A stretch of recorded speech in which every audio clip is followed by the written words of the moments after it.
I want to get your sort of, ideology behind this because you are a former defenseman, 14 years in the NHL, former Leaf. The Leafs are 10-2-1 without Morgan Rielly. Can you make sense of this for me? It's hard to. It's really hard to because of how important he is on the back end. But you got to give the Leafs a lot of credit, and in particular Sheldon Keefe a lot of credit. I think Sheldon Keefe has coached his ass off for this team this year.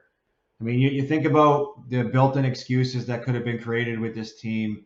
With the goaltending question marks coming in, with the goaltending injuries that they dealt with. Playing a third-string goalie for a dozen games and all the injuries on defense. He didn't make it become a built-in excuse. He basically said, "It is what it is. Find a way to move on for it. Let's find a way to be better for man." And I think what we have to come to appreciate from this Maple Leafs team during this stretch without Morgan Rielly is that they've bought into playing the best version of team defense we've ever seen this team play. And it goes to show you that sometimes it's not necessarily who you have on the ice, but it's the way you tell yourself you need to play. I mean, the thing that I've noticed a lot, especially since Sheldon Keefe has taken over, I know they like to utilize their skill and their speed, and even they like to stretch the zones a little bit. But sometimes that plays into risky play because you're always looking for the home run play, or always looking for the cube play, and want to be on the highlights and stuff like that. We're not seeing much of that in this Leafs team right now. They're really direct. They're really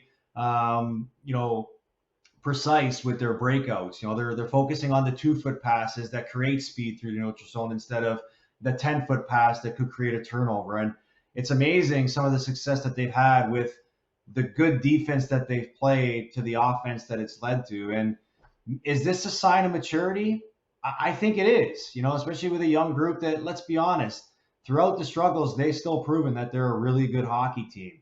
And I know everyone's going to say, yeah, they've shown they can do this in the regular season, and let's see what happens in the playoffs. I'm one of those guys saying it. Like I can't discount the fact that, look, they've been playing amazing hockey. They've shown that they're a really good team, but it's hard for me to still believe in this group because ultimately the belief is going to be how they change their fortune in the playoffs, because that's ultimately what it's going to be. This season is going to be banked on. So, but credit to the defense, and especially the young guys like Sandin. Remember, he held out this offseason right up and through training camp because he wanted a bigger role. Well, look what he's done with that bigger role. He's taken advantage of it. He's played really well. And now it's unfortunate he's not playing tonight out of precaution. But even a guy like Liljegren, I mean, you're finding out what you have within your depth in your organization. These are all positives for this team moving forward, and especially forward through the trade deadline where there is expectation that they will potentially upgrade it even more.